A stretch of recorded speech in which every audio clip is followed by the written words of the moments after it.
umuulan, ako yung nagkuguto, magluluto ako ng dumplings. Meron na akong sausawan din eh. Diba? Ayan. Hindi pa siya, naturuan siya ng tubig.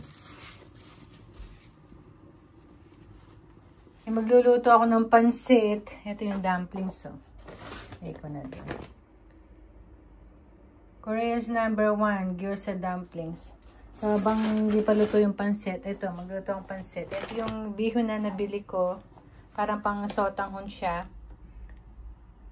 And then, the pork, cabbage, carrots, and pero white yung sibuyas.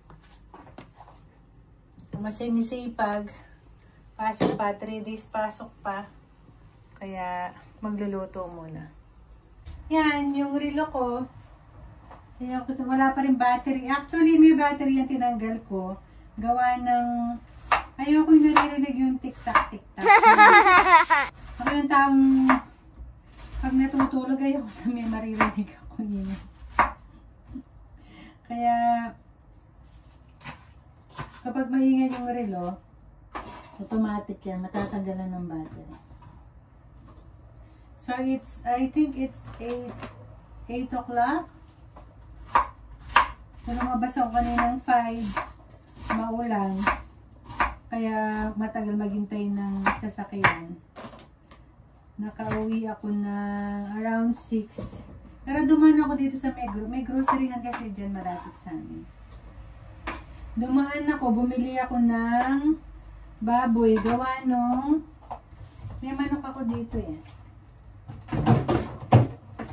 Yung manok, frozen siya, kaya ayaw naman i-defrost pat, matagal lang mag-iintay. Kaya ginawa ko is bumili ako ng baboy. Tingnan natin itong dumplings kasi magda-dumplings muna ako habang nagluluto ng habang nagluluto ng pansit. Yung naghihiwa pa ako. Kasi kesa sa mag-McDo ulit ako, kanina muntik na naman ako mag-McDo. Kasi merong station na sa Prata siya na pag nadaanan ko, pwede akong mag-McDonald's doon. Kaso naisip ko, puro fast food ako. Yung naalala ko, meron akong pang-pansit. Sabi ko maluto nga yung pansit. Kasi mahirap din yung puro fast food. Dapat nga may loyalty. Award na ako sa McDonald's. Kasi pag every Saturday morning, doon ako nagbe-breakfast. Nagkakape ako doon. Oops. Pwede na ito. Kain muna tayo. Dito ako sa kusina. Pumunta dun sa kitchen. Ay, sa ano? Diyos ko, sa gutom. Oh my God. Dun sa dining table. Ito naman, ito rin yung view dito. May bintana. Ayan, yung mga nabili na halaman sa akin. Ito, namamatay na. Di ko alam. Dinilig ko once a week. Ayun, natatanggalan ng dahon. So, I don't know kung mabubuhay pa siya. Kain muna tayo bago magluto. Kakain ulit pagkaluto. Dumplings, pork and vegetable. Pa? Thank you sa sponsor ko ng yung garlic chili. May sponsor ako na. Hindi ako nakarbusan. Sana wag manaba.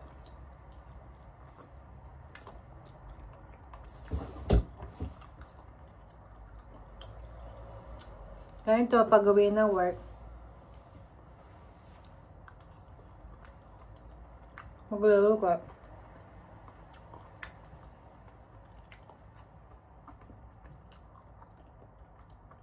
Minsan kakain sa labas, kung nakita nyo yung yung vlog kong isa na kumain ako sa may train station sa Schotentor.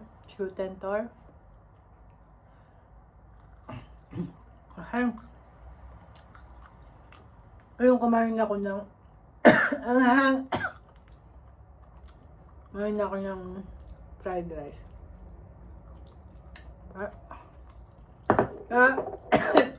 Manghang. Kain natin tong juice. Happy Day juice. Ano siya? 8 vitamins. Meron siyang different kinds of fruits. Pero bumili din ako ng melon kanina. Hindi sila nakasale. Kaso, natakam kasi ako. Minsan mahirap mamalengke ng gutom. Kasi pag gutom ka, kaya na makita mo, bilin mo.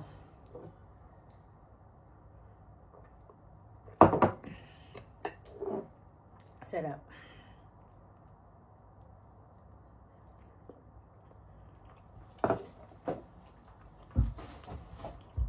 Wala ate. Wala ako sa soft drinks.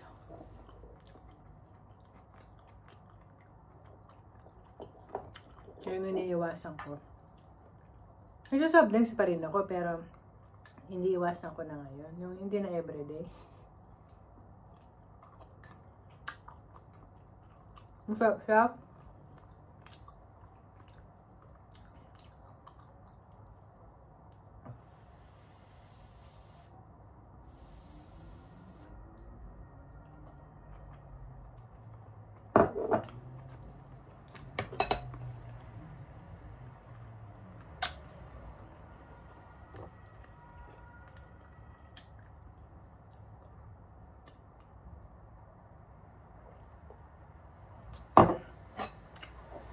Ganito pag nasa abroad ka, iba naman yung oras sa Pinas. Kaya makakatawag. Tsaka minsan kasi kapag tumatawag ako, lalo sa ako na homesick.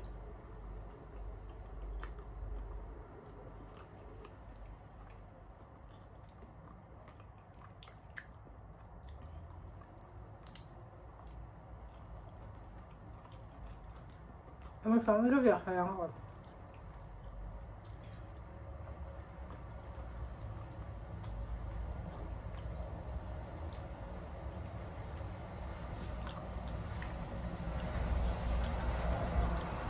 meron naman kami JC magkakapatid tsaka ng family sama yung mga pamangkin.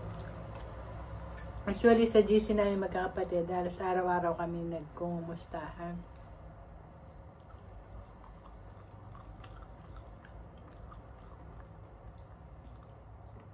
Buti nga meron ng internet ngayon, di ba?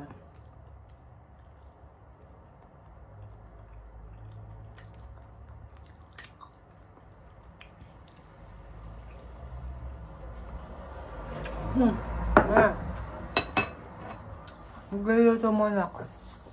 Bye-bye. Piprituhin ko na yung baboy. Huwag mo natin maprito, kasagay natin yung bawang at sibuyas. Ito na nga, nagluluto na. Lagay ko na yung baboy prito. Bawang sibuyas.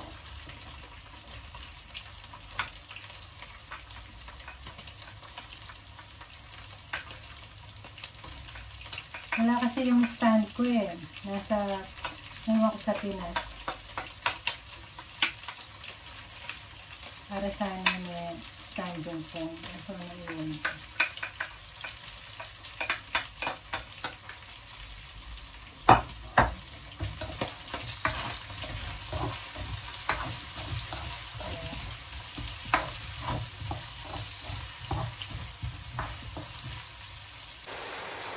Yan, nilagyan ko na ng toyo tsaka oyster sauce. Lagyan ko siya ng oyster sauce para mas masarap. Hindi ako naglalagay ng magic sarap or betchin pag nagluluto. food. Ayan natin yung carrots.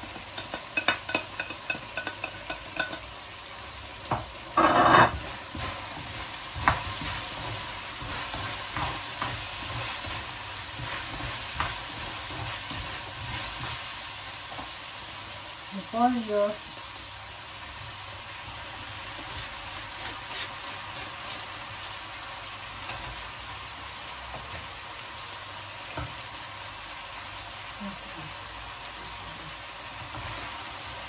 Minsan, hindi yung, halimbawa yung nasa abroad, nagbablog, hindi ibig sabihin na pinagyayabang niya yung ginagawa niya.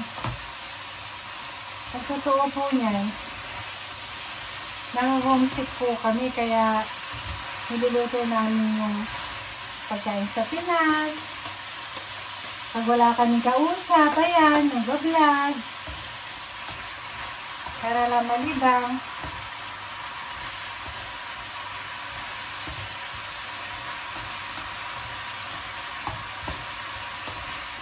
Kasi kaya totoo po. Ako mo pong diligyan ng apartment kasi nakabakasyon na po yung kaya doon. Yun, nagkapangpahan ako. Sabi ko nakabakasyon yung kasama ko sa bahay kaya ako lang dito sa apartment na mag-isa.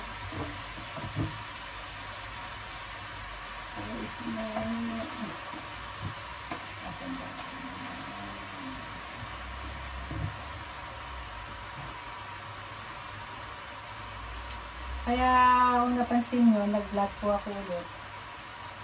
Kasi most of the time,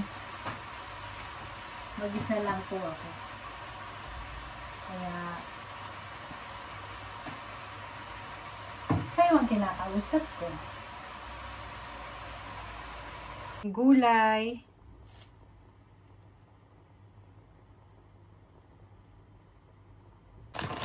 Pwede na natin ng bacon. Tumulo na. Ito wala tayong cube bacon. Ito yung pangsotang corn. Yung vermicelli. Pero kailangan natin putulin para di masyadong mahaba.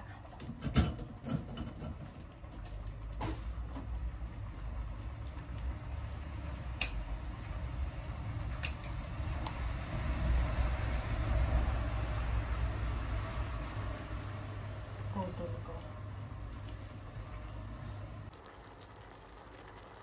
Ayan na po ang pansit natin. Pinapano ko lang yung sabaw. Tapos pwede na ito.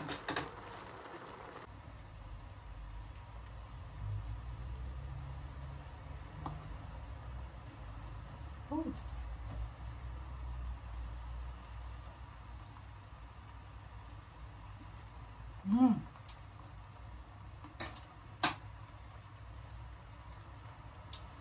Amen. Okay na to. Bye.